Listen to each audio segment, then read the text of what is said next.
নমস্কার, আমি অর্পিতা। আপনাদের সবাইকে স্বাগত জানাই সেন চৌধুরীর রান্নাঘরে। আজ আমি আপনাদের সাথে শেয়ার করব স্টমাক লিভারের মশলা ফ্রাই রেসিপি। চলুন রান্নাটা সরাসরি শুরু করা যাক।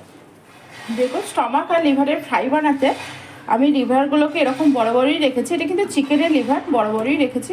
জাস্ট মাঝে মাঝে একটা করে দুটো করে টুকরো করে নিয়েছি। কিন্তু স্টমাকটা আমি এরকম ছোট ছোট টুকরো করে নিয়েছি।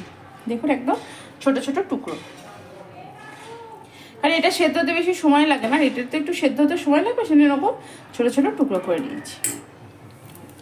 এবার আমি স্টমাক আর লিভারের মধ্যে দিয়ে দিচ্ছি 1 চামচ, 2 চামচ পরিমাণ এখানে দিয়ে দিলাম ভিনিগার, আর দেব অল্প পরিমাণ হিং। হিং আর ভিনিগারটা দিয়ে স্টমাক আর লিভারটাকে ভালো করে এইভাবে আমি মাখিয়ে নেবো। হিংটা দিলাম এই কারণেই, কারণ অনেকেরই দেখবেন গন্ধ লাগে হয়তো, তো এই গন্ধটা একদম চলে যাবে হিঙে ভেজানো থাকলে। দেখুন, এবার আমি এর মধ্যে দিয়ে দিচ্ছি একটা বড় বাটির 1 বাটি জল। এবার জল দিয়ে আমি স্টমাক আর লিভারটা, ভিনিগার আর এর মধ্যে দিয়ে দিলাম হচ্ছে আমি হিং। এবার এটা আমি ভিজিয়ে রাখবো বেশ কিছুক্ষণ। দেখুন, এখানে আমি একটা কড়াই বসিয়ে দিয়েছি। কড়াইটা আমি প্রথমে গরম করে নেব খুব ভালো করে। দেখুন, কড়াইটা আমার খুব ভালো করে গরম হয়ে গেছে। এবার আমি এর মধ্যে দিয়ে দিলাম 1.5 চামচ পরিমাণ ধনেটা দিয়ে শুকনো করে নেড়ে নেব। আর এর মধ্যে দিয়ে দিচ্ছি 2 চামচ পরিমাণ জিরে।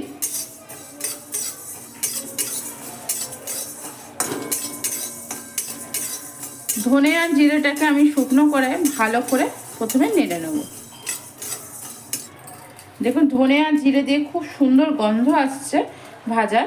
আর এই ধরনের মশলা কিন্তু সবসময় মিডিয়াম হিটে ভাজবেন, খুব হাই হিটে কিন্তু ভাজবেন না। দেখুন, এর মধ্যে এবার দিয়ে দিচ্ছি আমি শুকনো লঙ্কা। শুকনো লঙ্কা কিন্তু আমি ঘরেই করে রাখি, সেজন্য আমার শুকনো লঙ্কাগুলো এরকম। আমি তো বাজার থেকে কিনে খুব একটা ব্যবহার করি না শুকনো লঙ্কা। শুকনো লঙ্কাগুলো আর একটু করে ভেজে নিলাম। দেখুন, মশলাটা আমার ভাজা হয়ে গেছে। মশলাটা এবার আমি একটা বাটিতে তুলে নেব। মশলাটা আমি বাটিতেই তুলে নিলাম। এবার এটা একটু ঠান্ডা করে এটার আমি একটা মিহি পেস্ট করে নেব। দেখুন, কড়াইটা আমি বসিয়ে দিয়ে কড়াইয়ের মধ্যে দিয়ে দিলাম আমি সাদা তেল। আপনারা চাইলে সর্ষের তেলে করতেই পারেন, কিন্তু আমি সাদা তেলই রান্নাটা করছি। দিয়ে দিলাম সাদা তেল। এখানে প্রায় আমার বড় চামচে 2.5-3 চামচ মতো সাদা তেল আছে। আমি আন্দাজে দিলাম, সেজন্য আমি আপনাদের পরিমাণটা বলে দিচ্ছি। 2.5-3 চামচ মতো সাদা তেল আছে। আর আমার এখানে মেটে আর স্টমাক মিলিয়ে এই 500 গ্রাম মতো আছে। আমি সেই অনুযায়ী সমস্তটা দিলাম। তেলটা আমার খুব ভালো করে গরম হয়ে গেছে। এবারে এর মধ্যে আমি দিয়ে দিচ্ছি কুচিয়ে রাখা পেঁয়াজ। এখানে আমার পেঁয়াজ আছে 2.5টা, মানে বড় সাইজের 2.5টা, 2টো গোটার 1টার হাফ। আমি এখানে পেঁয়াজ দিচ্ছি। আমি এখানে ছোট ছোট টুকরো করে দিয়েছি। আপনারা যদি চান স্লাইস করে পেঁয়াজ দেবো, পেঁয়াজ দিতে পারেন, কিন্তু সেটা যেন খুব পাতলা পাতলা করে কাটা হয়। দেখুন, এবার এর মধ্যে আমি দিয়ে দিচ্ছি কারি পাতা, পুরো 1 মুঠো কারি পাতা। কারি পাতা দিয়ে পেঁয়াজের সঙ্গে ভালো করে আমি নেড়ে দিলাম। পেঁয়াজটার মধ্যে দিয়ে দিলাম আমি নুন, যাতে খুব তাড়াতাড়ি পেঁয়াজটা আমার সেদ্ধ হয়ে ভাজা হয়ে যায়। দেখুন, নুন দিয়ে গ্যাসের ফ্লেমটা একটু কম করে দিলাম, যাতে পেঁয়াজটা পুড়ে না যায়। এবার পেঁয়াজটাকে হালকাভাবে এইভাবে নেড়ে আমি একটা ঢাকা দিয়ে দেবো। ঢাকা দিয়ে করলে একটু তাড়াতাড়ি, আমি এটা ঢাকা দিয়ে দিলাম। দেখুন, এবার ঢাকনাটা আমি একটু খুলে দিচ্ছি। পেঁয়াজটা কিন্তু অনেকটাই আমার হয়ে এসছে। দেখুন, ঢাকনাটা খুলে পেঁয়াজটা দেখুন অনেকটাই আমার সেদ্ধ হয়ে এসছে, খুব সুন্দর হয়ে ভাজা হচ্ছে। এবার কতটা ছিল আর কতটুকু হলো পেঁয়াজটা ভেজে। এবার গ্যাসের ফ্লেমটা একটু বাড়িয়ে দেবো। বাড়িয়ে দিয়ে এর মধ্যে আমি দিয়ে দিচ্ছি রসুন। রসুনটা কিন্তু আমি বাটিনি, থেতো করে দিয়েছি। রসুন দিয়ে দিলাম পুরো বড় চামচে 1 চামচ। রসুন দিয়ে ভালো করে নেড়ে নেবো। দেখুন, আমার কাছে অল্প পরিমাণ ক্যাপসিকাম ছিল, আমি এটা দিয়ে দিলাম। আপনারা এটা দিতেও পারেন, নাও দিতে পারেন, আমি দিয়ে দিলাম। খুব ভালো করে কিন্তু পেঁয়াজটা রসুনটা আমি ভেজে নেবো তেলের মধ্যে।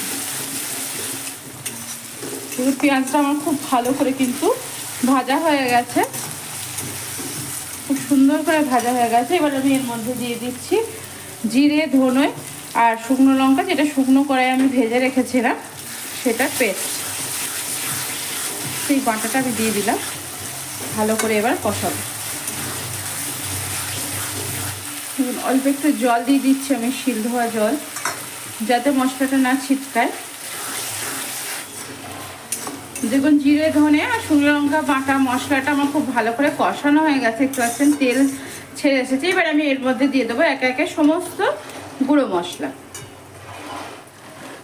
দেখুন প্রথমেই আমি দিয়ে দিচ্ছি পরিমাণ মতো হলুদ, দিচ্ছি কাশ্মীরি লঙ্কার গুঁড়ো কালারের জন্য, আমি দিয়ে দিচ্ছি অল্প পরিমাণ মিট মশলা। মশলাটাকে আমি কষিয়ে নেবো। মিট মশলাটা দেখুন অপশনাল, কাশ্মীরি লঙ্কার গুঁড়ো আর মিট মশলা, এটা চাইলে আপনারা দিতেও পারেন, আবার নাও দিতে পারেন, কিন্তু দিলে বেশ ভালো খেতে লাগে, যেহেতু এটা ভাজা ভাজা হবে। দেখুন মনে হয় না তেল নেই, তেল নেই বলে কিন্তু আবার তেল কিন্তু এর মধ্যে দেবেন না। এটা মশলাটা যেহেতু গুঁড়ো মশলা দিলাম, তেলটা টোটালটাই আপনার অ্যাবজর্ব করে গেছে। আর আস্তে আস্তে তেলটা কিন্তু মশলাটা যত ভালো কষানো হবে তত তেলটা ছাড়বে। বাকি যে জলটা ছিল আমি দিয়ে দিলাম এর মধ্যে। মশলাটা আমার প্রায় কষানো হয়ে গেছে, পুরো তেল কিন্তু মশলাটায় ছেড়ে এসেছে। এবার আমি যে ভিনিগার আর হিং জলে ভিজিয়ে রেখেছিলাম স্টমাক আর লিভারটা, সেটা কিন্তু এবার এর মধ্যে আমি দিয়ে দেবো। জলটা পুরো ছেঁকে ফেলে দেবো, দিয়ে কিন্তু দেবো। গ্যাসের ফ্লেমটা এই সময় একটু কমিয়ে রাখবো আমি। এখন এবার আমি সমস্তটা খুব ভালো করে উপর নিচ করে কিন্তু খুব ভালো করে কষাতে হবে। এবার আমি ভালো করে মশলাটা কিন্তু মাখিয়ে নিলাম। এবার আমি ঢেকে দেবো, ঢেকে ঢেকে এবার এটাকে খুব ভালো করে কষিয়ে নেবো।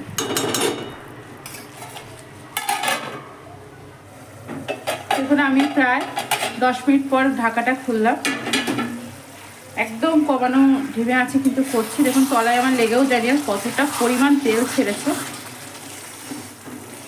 দেখুন যেহেতু এটা ভিনিগার আর হিং জলে ভেজানো ছিল, এটা কিন্তু সেদ্ধ দেখুন খুব তাড়াতাড়ি হয়ে গেছে।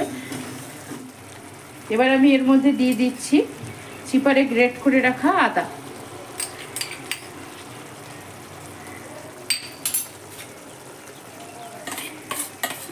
আর এখানে দিচ্ছি ধনেপাতা ডাঁটাগুলো।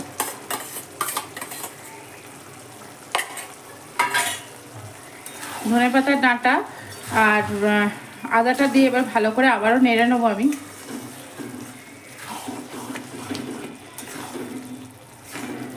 প্রথম থেকে দিলে কিন্তু এটা তেতো হয়ে যাওয়ার ভয়, প্রথম থেকে দেবেন না আদাটা। আদা কিন্তু বেশি ভাজা হয়ে গেলে তেতো হয়ে যায়, এই সময়তেই দেবেন। মানে একদম সেদ্ধ হয়ে গেছে, দেখছেন খুব সুন্দর হয়েছে জিনিসটা, খুব সেদ্ধ হয়ে গেছে। গ্যাসের ফ্লেমটা একটু বাড়িয়ে দেবো, বাড়িয়ে দিয়ে এটাকে কিন্তু এবার ভাজা ভাজা করে নেবো। যেহেতু মশলা দিয়ে আমি ভেজেছি, একটু তো মশলা থাকবেই। আমি কিন্তু কোনোভাবে কোনো জল এখনো ইউজ করিনি। দেখুন দিয়ে দিচ্ছি কুচি রাখা ধনেপাতা। তবে এই রান্নায় কিন্তু বেশি লাগে আপনার পেঁয়াজ আর রসুন, আদাটা অতটা লাগে না। দেখুন এবার দিয়ে দেবো আমি একটুখানি জল, একটুখানি জাস্ট একটু হালকা করে আমি বয়েল করে নেবো, যাতে মশলার গন্ধটা যেন না থাকে, থাকবে না অবশ্যই, তবুও একটুখানি জল দিয়ে বয়েল করে নেবো। যেহেতু আমাদের অভ্যাস একটু জল দিয়ে বয়েল করা মশলা, সেই জন্য গ্যাসের ফ্লেমটা কিন্তু আমি বাড়িয়ে দিয়েছি। এটা কিন্তু আমি কারি বানাইনি, প্রথমেই বলছি এটা কিন্তু মশলা দিয়ে ভাজা। এটা একবার খেয়ে দেখবেন ভীষণ ভালো খেতে হয়। মশলার পরিমাণটা একটু বেশি দেবেন, তাহলে এটা বেশি ভালো খেতে হয়। এবং খুব সুন্দর করে কিন্তু ভাজা হয়ে গেছে, দেখতেই পাচ্ছেন পুরো তেলটা কিন্তু ছেড়ে এসেছে ওপরে। আস্তে করে খুন্তিটা দিয়ে নেড়ে দেবো, তলায় কিন্তু আমার লেগে যায়নি এক ফোঁটা।